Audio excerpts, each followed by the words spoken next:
exactement, comme vous dites, malheureux truc. Et taler les fanaï veillez tamim. Marche devant moi et sois intègre, c'est tout. Marche devant moi, sois intègre, c'est tout. Ne commence pas à. Voilà, c'est une terre sainte et elle demande un comportement. Maintenant, il n'y a pas de problème. Comme un papa, il corrige ses enfants, il les remet sur les rails, etc. Et il y a un jeune qui a raconté, il était là-bas et il a été sauvé par miracle. C'est un jeune qui avait pris sur lui de faire Shabbat. Il a gardé 2 Shabbats. Et après, il y a eu cette fête-là. Et il a craqué avec des copains. Ses parents lui disent, mais ça y est, tu as commencé à faire Shabbat. Il dit, bon, ok, ce Shabbat, je vais là-bas et tout. Après, je reprendrai et tout. Et avec les copains, je vais aller et tout ça. Il est allé là-bas. Et il a eu que des miracles. Il était au milieu de tous les gens. Il a vu il a tout vu, c'est-à-dire il y avait des terroristes à côté de lui, autour de lui, ils tiraient sur tout le monde, ils tuaient tout le monde, sauf lui. Lui, ils l'ont pas tué. Ils l'ont pas tué. Il s'est caché dans une toilette publique comme ça. Il a même pas fermé la porte parce qu'il a dit j'ai peur de fermer la porte, qu'il croit qu'il y a quelqu'un dedans. J'ai laissé la porte ouverte. Et il est resté dedans pendant 8h30 en train de prier Hachem. En train de prier Hachem, Hachem, te promets, ça y est, plus jamais je ferai ça et tout. Et dans sa prière, l'écart de sa prière, c'est toi.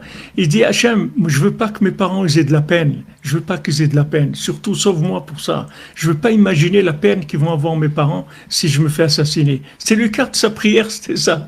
Tu vois, il pense même pas à sa vie à lui. Il pense qu'il va faire de la peine à ses parents. Voilà, il a raconté, il fait des trucs, des drachotes devant les gens. Il parle aux gens, il leur raconte. Il dit ce que je vais vous raconter, c'est pas quelqu'un qui me l'a raconté. Je vais vous raconter ce que j'ai vu avec mes yeux. J'étais là-bas et j'ai vu tout ce qui. Voilà, je vais vous raconter exactement ce qui s'est passé devant moi sous mes yeux. Et il dit, bon, Hachem, je suis bien, j'ai aucun problème. Ça ne m'a pas traumatisé du tout. Il dit, je suis très bessimra, j'ai aucun problème. Tout va bien.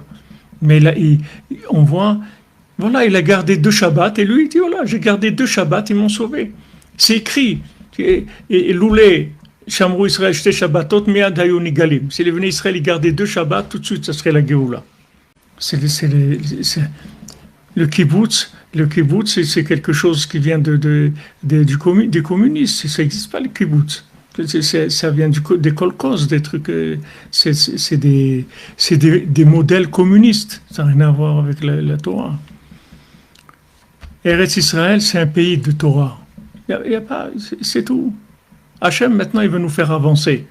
C'est comme s'il y a de la récréation. Après, il y a une sonnerie et c'est la fin de la récréation. Il faut entrer en classe.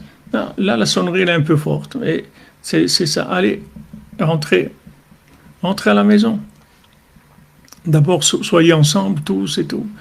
Sachez que je suis tellement heureux de vous voir ensemble. Hachem me dit, on voit tous ensemble et tout. Ça rend Hachem heureux de voir tous ces enfants qui sont ensemble. Mais il faut assumer. On va être amené à la révélation des 7 mendiants. C'est-à-dire, on va être amené à la révélation du Mashiach. Que les gens paumés, c'est eux qui vont révéler le Mashiach. Quand on va sentir qu'on est paumé, comme maintenant, alors on se trouve dans vraiment des moments propices pour la Géoula. Parce que même s'il y a eu des moments, il y a eu beaucoup de moments dans le monde qui étaient propices pour la Géoula. Même le Harizal, c'était Mashiach ben Yosef. Il y avait beaucoup de moments où ça aurait pu se faire. Seulement, on ne voit pas que le monde il était branché comme ça. On voit pas tout le Ham Israël. On voit il y avait quelques tzadikim dans le monde, mais il n'y avait pas tout le Ham Israël qui était dans ce niveau de conscience. Aujourd'hui, le grand avantage qu'on a d'être ici, même si maintenant la notion de Médinat Israël n'a pas été faite selon les règles de la Torah, etc., mais l'avantage énorme qu'on a, qui dépasse tout, c'est qu'on est ensemble. Ça, c'est quelque chose d'extraordinaire. Ça, c'est quelque chose d'énorme. C'est qu'on est ensemble. Et le fait qu'on est ensemble, ça nous permet de tirer des choses. Si maintenant tous les enfants ils viennent devant leur papa et ils disent papa on a besoin de ça et tout, il faut acheter ça, et tout. Le père il va être sensible. C'est pas comme si un ou deux ils viennent lui parler. Quand il voit tous les enfants, ça veut dire qu'il y a une unanimité. Allez, il faut faire quelque chose parce que ils sont tous là.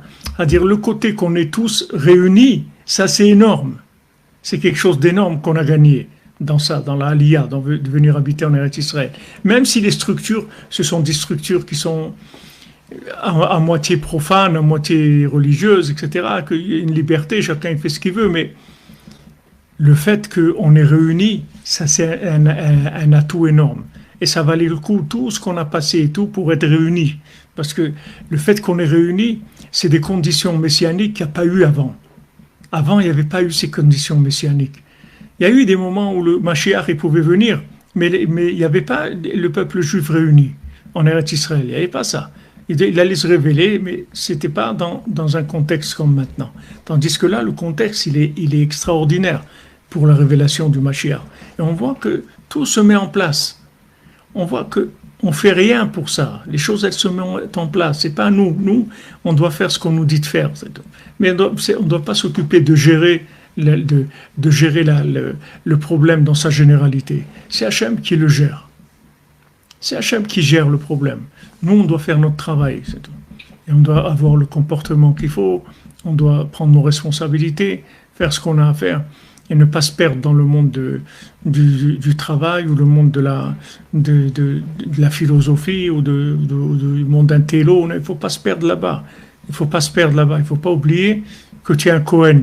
Maintenant, tu es un Cohen, comme on dit, halal, mais halal, tu n'es pas un Cohen, tu es un Cohen profané, parce que tu es aussi dans ce monde, mais tu es un Cohen aussi. Il ne faut pas oublier ça.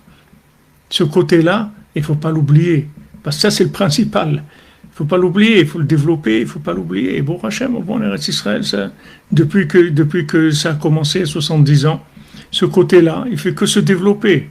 Même qu'il y a l'autre côté qui se développe aussi, mais il y a le côté de la Torah, des écoles, des yeshivot, des gens qui apprennent la Torah, qui s'éduquent à être des juifs pour le monde entier.